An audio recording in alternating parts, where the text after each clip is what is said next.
चुलीत 2-4 लाकडं आणखीन सरकवून म्हातारीने तिच्या त्या कोचे गेलेल्या पातेल्यात चहा उकळायला ठेवला.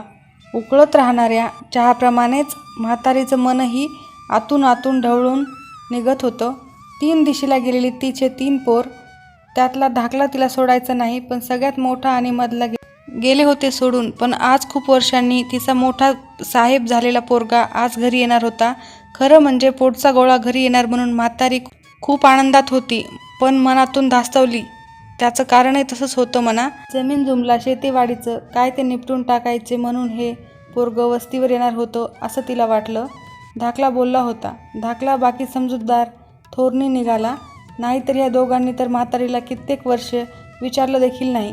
सुनांनी तर कधीही सणासुदीला पण म्हातारीच्या झोपडीवजा घरात पाय ठेवला नव्हता. असो, आता काय व्हायचं ते होईल. पोरगं येते घरी नातवाला घेऊन तर त्याला अजिबात दुखवायचं नाही असं तिने मनोमन ठरवलेलं. बाकी अशी ही म्हातारी कमकी होती म्हणा. आजवर येतील ते संकट झेलत, ओला दुष्काळ, कोरडा दुष्काळ, कधी मैल न मैल पायपीट करत लांबून पाणी आणून कित्येक जनावरं जगवलीत तिने. काटकसर करून धन्याबरोबर सुखात संसार केला. एकदा रात्रीतून वस्तीवर चोरं शिरले तर धन्याची झोप मोड न होऊ देता एकटीनेच खुरपणी हातात घेऊन पिटाळून लावलेले चोर. तिचा धनी गेल्यापासून थोडी आबोल झालेली म्हातारी पण खमकी होती. फक्त पोरासमोर ती अगदी लोण्यासारखी वितळायची. आणि नातवंड बघायला मिळाली नाहीत अजून पण खूप जीव. यंदाच्या उन्हाळ्यात लेकरं बाळं घरी येणार म्हणून म्हातारीने घर अंगण कसे लख्ख सारवून घेतलेत. तुळशी वृंदावनाला छान रंगरंगोटी केली. पडताळातील कपाट छान रचून ठेवलं. एक नवा माठही घेऊन ठेवला. रानातले बोर, चिंचा, विलायती चिंचा, पेरू, पपई आणि काय काय आणून छान निवडून ठेवलं म्हातारीने नातवांसाठी. आताशा लांबवर नजर जाईल तितकी नजर लावत म्हातारी खाटेवर यायच्या वाटेवर डोळे लावून बसायची तासनतास. मधून चंदाचा हंबरण्याचा आवाज आला की ती उठून परत कामाला लागायची. एवढ्या मोठ्या जमीन जुमल्याची मालकीण असलेली म्हातारी गावातही दरारा राखून होती. धनी गेला म्हणून कधी हिंमत हारली नाही की संकटाला घाबरली नाही. उलट वस्तीला आधार वाटायचा. वस्तीच्या बायका पोरं अडीअडचणीला म्हातारीचा सल्ला घेत. खणखणीत आवाजात एकदा का म्हातारीने हाक मारली तर जागच्या जागी माणूस थबकून राहत असे. अंगात निळसर झाक असलेली मातकट रंगाची नीटनेटके स्वच्छ लुगडं, दोन्ही हातभर काचेच्या बांगड्या, गळ्यात तुळशीची माळ, कानात कुडी अनबुगडी, हनुवटीवर 3 टिपके गोंदवून घेतलेले, नाकात धन्याने हौसेने घालावायला दिलेली नथ आणि कपाळावर तिच्या आवडीच्या विठोबारायाच्या बुक्का असा पेहराव करून म्हातारीने पहाटे पहाटे शेतीवरल्या राखणदार महादेवला "अरे मादू, चहा ठेवलाय तुझा, ये लवकर आटपून" अशी आरोळी दिली की म्हातारीने कामाला सुरुवात केली हे गाव समजून जायचं. पोरं बाळ नसली घरात तरी म्हातारी कधीच रिकामी दिसायची नाही कुणाला. धाकला कामावर डब्बा घेऊन गेला की दिवसभर तिचं काम सुरू राहायचं. चंदाला चारा आणि मागचं पुढचं अंगण झाड, शेंगा वाळून ठेव, कुठं भाज्या लाव, चिंचा फोडून ठेव, मिरच्या खोडून ठेव, कापूस वेचून आणि मग त्याच्या वाती वळत बस, धान्य निवडून ठेव, शेण आणून गौऱ्या थाप, कधी जमीन सारव तर कधी आडल्या नडलेल्याला मदत कर, असे कितीतरी काम म्हातारीने अंगवळणी पाडून घेतले होते. त्यात भर म्हणजे हरिपाठाचा नेम कधी मात्र म्हातारीने मोडला नव्हता. तिने स्थापना केलेल्या विठ्ठल मंदिरात हा नेम चाले. आणि हरिपाठानंतर न चुकता म्हातारीचा हातच्या घरचा दुधाचा चहा सगळ्यांनी प्यायचा हा नेम. त्या चुलीवरच्या चहाची रंगत काही औरच, कारण मग त्या चहासोबत गावच्या वेशीच्या इकडच्या तिकडच्या गप्पा रंगत आणि तिन्ही सांज झाल्या की सगळे आपापल्या घरच्या दिशेने जात. पुन्हा दुसऱ्या दिवशी चहाची वाट बघत. ह्यो कपभर चहा ह्या थकलेल्या जीवाला पाजून माझी ओंजळ समाधानाने भरून जाते हो, असं म्हणत म्हातारी आनंदाने सगळ्यांना चहा पाजायची. ह्या चहानेच बांधून ठेवलेत माझ्या माणसांना, लय काय नाही करत मी म्हणून ती वेशीच्या वासुदेवाला चहा पाजायची. ह्या इतक्या वयातही म्हातारी कशी तुकतुकीत हाय आणि सगळ्यांचं करती असं काहीतरी कानावर पडलं की समोरच्या मंदिरातील विठोबाला तिथूनच नमस्कार करून म्हणायची, "माझं काय खरंय बाबा हो, तो इठुराय करून घेतो माझ्याकडून, लय जीव हाय त्याचा माझ्यावर."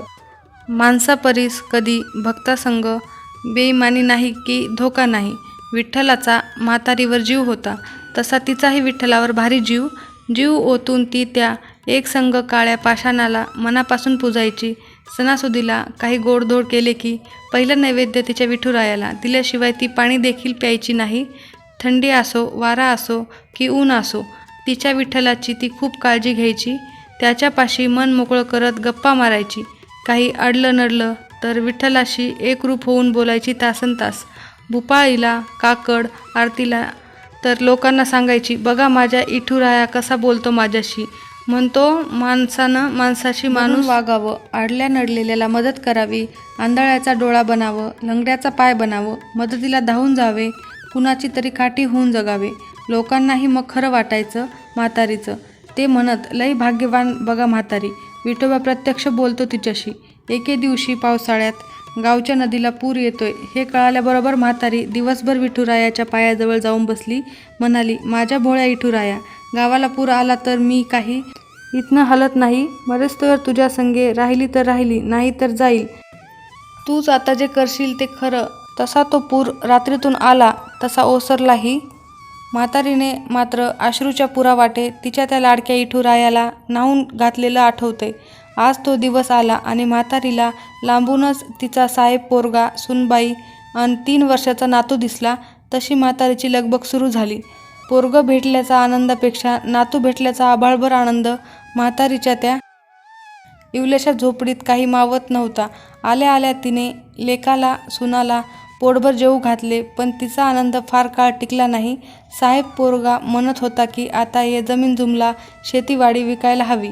म्हातारीने पण त्याच्यासोबत शहरात जाऊन राहावे. तशी म्हातारी बेचैन झाली.